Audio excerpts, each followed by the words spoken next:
This is Senator Jim Runstad here in Waterford, Michigan with one of the super school board members. She's from Rochester Schools, Carol Beth Litkouhi, and she is making news all over the state of Michigan. What an unbelievable hero that we have right here in Oakland County that is making a difference for the kids. She's making a difference for the parents, for the taxpayers, and she is getting resistance like you cannot imagine. So with that, I'd like to introduce my guest here, Carol. Carol, welcome to the show. Thank you so much for having me. And why don't you give us a flavor of what started this whole controversy and how you engaged and what brought it all about? Well, what happened was my board just censured me. They punished me for writing an opinion piece about an upcoming tax proposal that everyone has been talking about. The issue is we've known about this for a long time. I've known about this for quite a few months.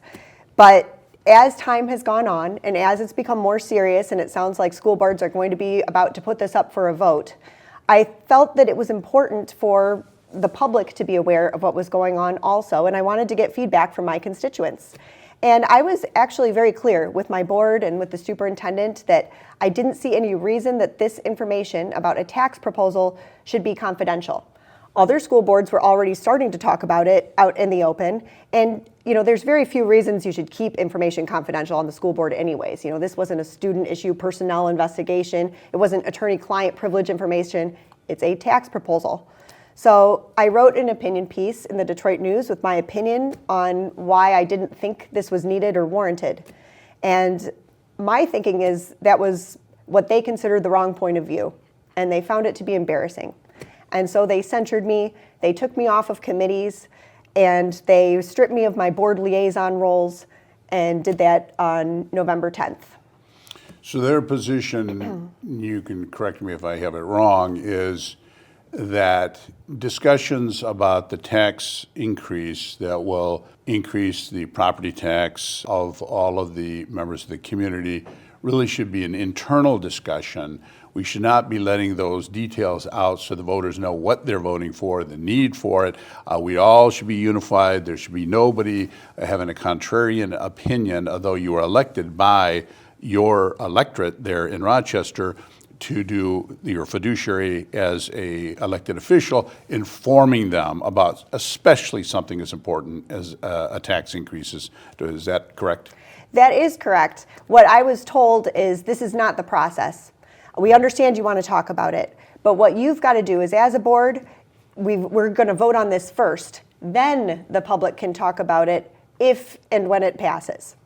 And I was saying, I don't understand. I think the public should be involved before it gets on the ballot. So we need to pass it to find what's in it. Right. You don't inform people what's in it. You pass it, and then later you'll tell them what's in it. Very used to that mentality. I've seen a lot of that in Lansing.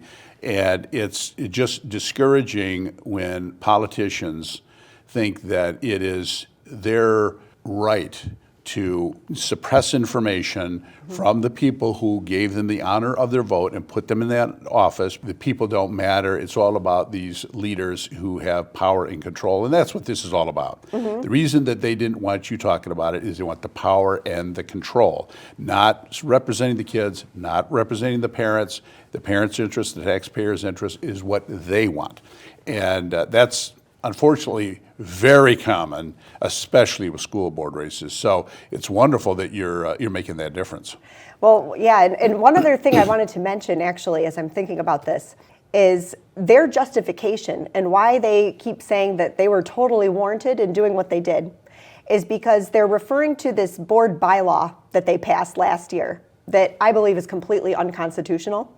And the bylaw attempts to redefine the word confidentiality to include information that's not only confidential, but information that is also public that they just simply don't want shared. So what they keep saying is she violated Board Bylaw 1001, which I believe is an unconstitutional bylaw. The board actually went so far as to use a district-wide communication tool to send a targeted message to all of the district families about my censure. And they said that I shared confidential information, that I'm putting the school district potentially in financial instability. And you're saying that it's a very financially stable school currently, and that you are questioning the need for this new big tax increase, and that's jeopardizing their plans, because every school board I've ever seen has said we need more money, more. There's no end to the amount of money that they could actually spend. So it's really up to the board to be able to say, we're here as the fiduciary for the parents, we're representing the parents, we're representing them as taxpayers, we don't want them taxed out of their homes, and for you to be able to talk about that is a violation of this ridiculous bylaw. I mean, they could say a bylaw that you have to wear certain kind of clothes and have a certain hairstyle. It's not meaning that it's enforceable, nor should it be enforceable. But again, I'm not surprised at this. So I'm curious about some of the other things that have happened. I pulled up the language from the state law in terms of the rights of the parents. A bill passed 451. It says that the fundamental right of the parents and legal guard is to determine and direct the care, teaching, and education of their children. That's the law, but what I'm finding is the leftists in these school boards want to subvert that. They don't believe that the parents have those kind of rights. This is at the State Board of Education, which is for all of the school boards, and they made tremendous changes in the law as it pertains to sex education. Can you explain a little bit about that? Yeah, I've been closely following this health framework that they just passed with the State Board of Education, and it's really appalling. What they're trying to do is they're trying to impose these belief systems, like, for instance, belief systems about gender identity and that sort of thing. They're imposing belief systems on other people's kids. That's the idea behind all of this. And it goes along with these initiatives that our schools need to be more of a whole child kind of an approach. And schools are confusing what their purview is. In school, we expect you to focus on education. You're in the business of education and focusing on student achievement. You're not in the business of imposing belief systems on other people's kids.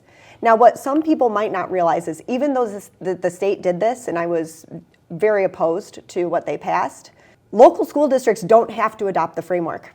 It's a suggestion, and local school districts do have control to say, look, we're not going to pass that part of their framework. We're going to protect parents' rights, just like what you described, and keep our health curriculum, which is mandatory, more basic than that, so that we're not, getting into this dicey territory.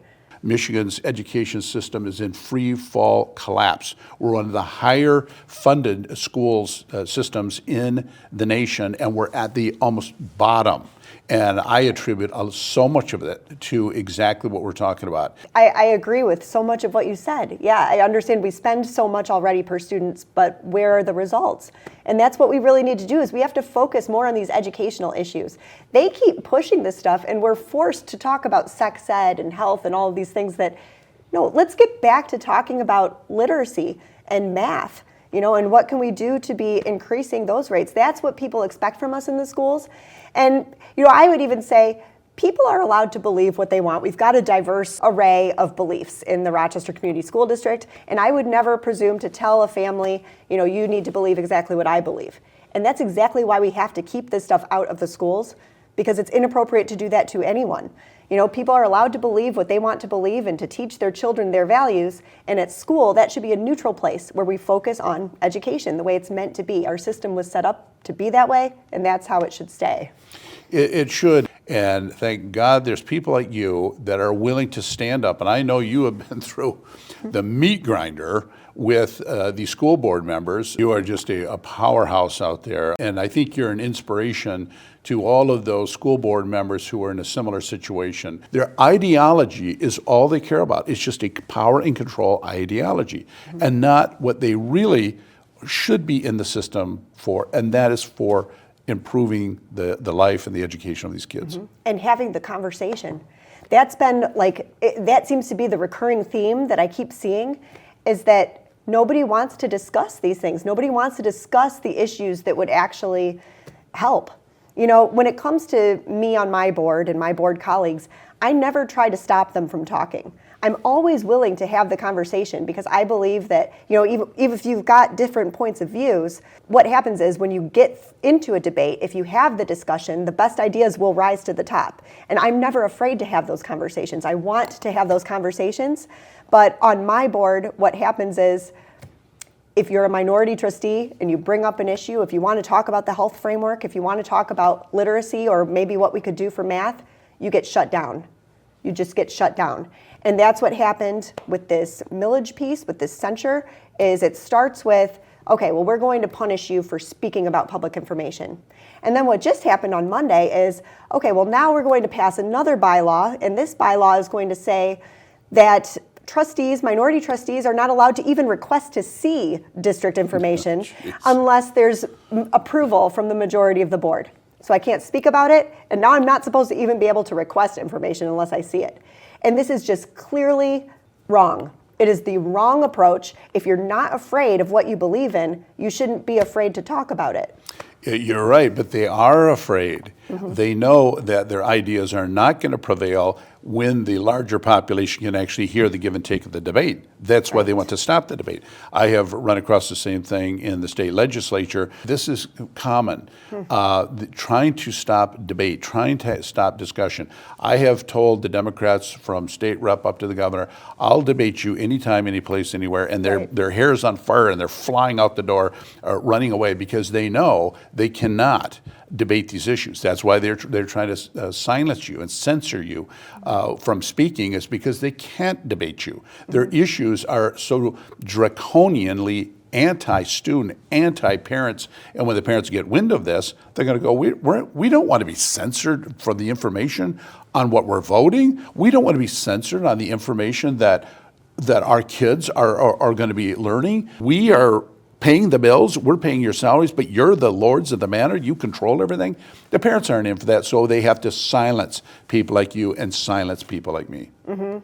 Well, and this is why we really need the community to step up and get involved, become aware of what's going on, because the people who serve on these local school boards, it really matters. The school board is supposed to be the watchdog for the community. You want to elect people who are going to be paying attention and asking the right questions and trying to keep things on a forward trajectory so that we don't have to worry about our schools declining. We don't have to worry about people leaving the schools or test scores going down because we're continuing to push them to be excellent and to make sure to hold them accountable and make everything transparent, because all of that stuff really matters. The kids are our future, It certainly does. It's what got me into office was, just like you, was my concern with my kids.